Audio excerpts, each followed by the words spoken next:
To discuss this all, then, CBS News senior national security analyst Juan Zarate joins us by phone. And again, Juan, what do you make then of, in the initial stages, this civil aviation minister in Egypt saying that it is more likely that terror took this plane down than any sort of technical error?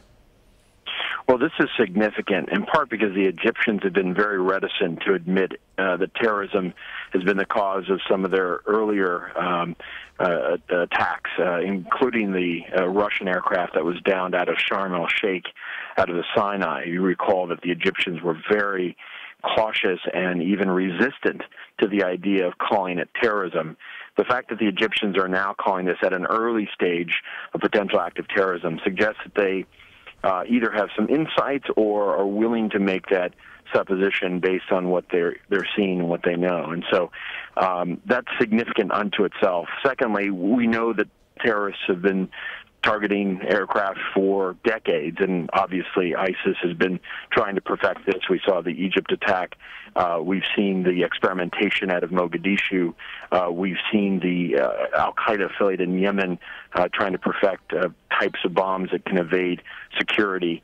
And we've seen al-Qaeda and ISIS continue to try to probe security protocols around aircraft. And so the fact that the Egyptians are saying this is significant, and the fact that this has happened between Paris and Cairo, two places that have been subject of terrorist attacks in recent weeks and years, is significant as well. We also know that security personnel have been dismissed at Charles de Gaulle Airport there in Paris for undisclosed reasons. And you did mention, again, the global context here, not just the attacks, of course, in Paris, but also the more recent attack in Brussels at the Brussels airport. How would all of that then frame the initial steps here in the investigation? Well, I think first and foremost, they're going to do protocols to check how security was done around the aircraft, and part of that has to do with where the aircraft was before it landed in Charles de Gaulle.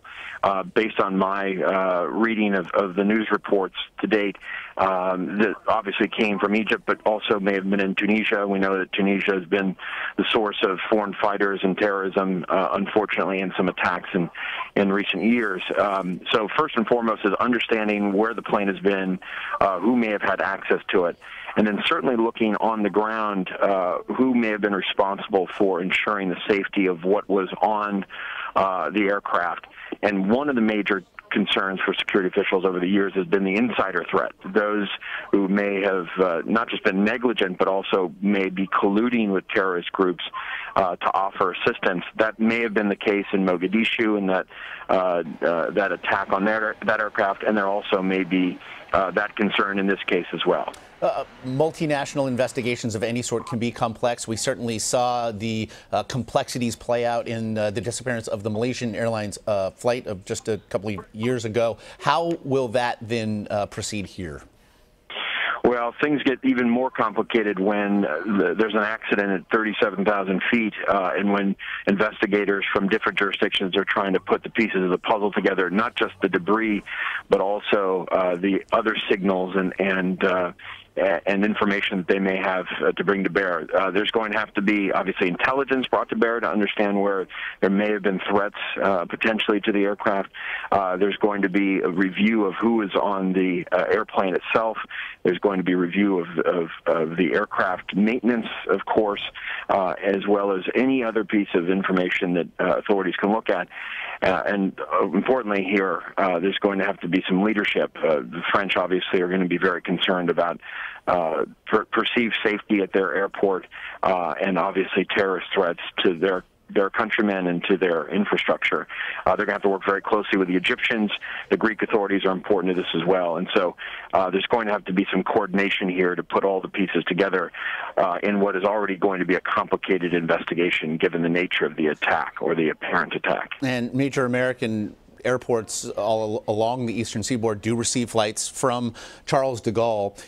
We did speak to our Jeff Pegues, Homeland Security expert today, and in speaking to some of his sources within the government, they said quite simply, here we go again. What, if any, involvement will the U.S. have in this investigation? Well, the U.S. first and foremost will offer any support to the French, to the Egyptians, and to any other authority that asks for it. So that involves any technical expertise. No doubt you'll have some expert flying over here shortly to offer assistance and to understand what has happened. Offers of intelligence support as well, and even law enforcement support as the French begin criminal investigation potentially. So that will happen naturally and importantly. But I think then U.S. authorities have to look at the direct threats to U.S. aircraft, U.S. Citizens, as well as the bank shot threat that you see here. The problem that U.S. authorities have is not necessarily controlling what happens here in the United States. There's a good deal of confidence in that, although that's not perfect, of course. But the concern is you have weak links in the system internationally in terms of aircraft. And we've seen that with other plots and attempted attacks on aircraft before, where aviation security is not as tight in certain airports. And that does expose the U.S. to vulnerabilities, given that we have an interconnected travel system globally. And that requires security at all points where the U.S. and U.S. aircraft may be vulnerable. Juan Zarate, Senior National Security Analyst, we appreciate the time. My pleasure. Thank you.